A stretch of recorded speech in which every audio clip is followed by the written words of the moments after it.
గర్భధారణ, ప్రసూతి చికిత్స, పిల్లలకు చికిత్స వంటి అన్ని సౌకర్యాలు కలిగిన ఒక పరిపూర్ణమైన ఆసుపత్రి మన సుధా ఫర్టిలిటీ సెంటర్.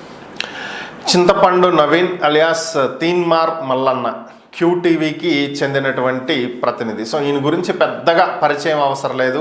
అప్పట్లో కేసీఆర్ అధికారంలో ఉన్నటువంటి సమయంలో కేసీఆర్ని ఒక రకంగా కాకుండా అన్ని రకాలుగా ఆయనకి సంబంధించి ఉదయం లేస్తేనే మీడియాలో ఆయన క్యూటీవీ ఛానల్లో ఏకి పారేసినటువంటి వ్యక్తి.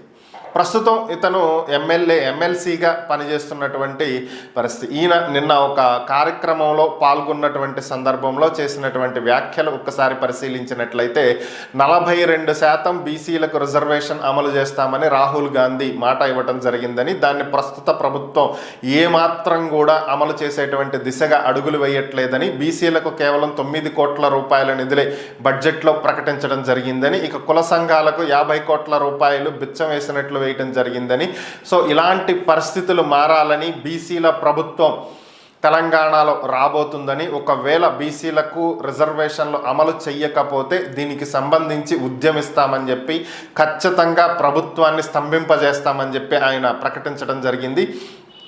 అవసరమైతే దీనికి సంబంధించి బీసీలకు న్యాయం జరిగేలాగా కేసీఆర్ని కలుపుకుపోతామని, ఆయన్ని కలిసి వినతిపత్రం సమర్పిస్తామని, అందరం కలిసి పోరాటం చేస్తామని, దీనివల్ల తన పదవి పోయినా పర్లేదు, మీడియాలో కూర్చుని మరలా గతంలో చేసినటువంటి తన జాబ్ మళ్ళీ చేస్తానని, అంతేకాని బీసీలకు అన్యాయం జరిగితే మాత్రం మాత్రం వెనకడుగు వేయను అని చెప్పి ఆయన నిన్న ప్రకటించడం జరిగింది. ఒకప్పుడు కేసీఆర్తో గొడవలు పడి జైలుకి వెళ్ళి అరెస్ట్ అయ్యి ఎంతో చేసినటువంటి చింతపండు నవీన్ అలియాస్ తీన్మార్ మల్లన్న ఇప్పుడు కేసీఆర్నే కలుపుకుని వెళ్ళేటువంటి పరిస్థితులు కనిపిస్తున్నాయి. ఒకప్పటి శత్రువులు ఇప్పుడు మిత్రులవుతున్నటువంటి పరిస్థితి.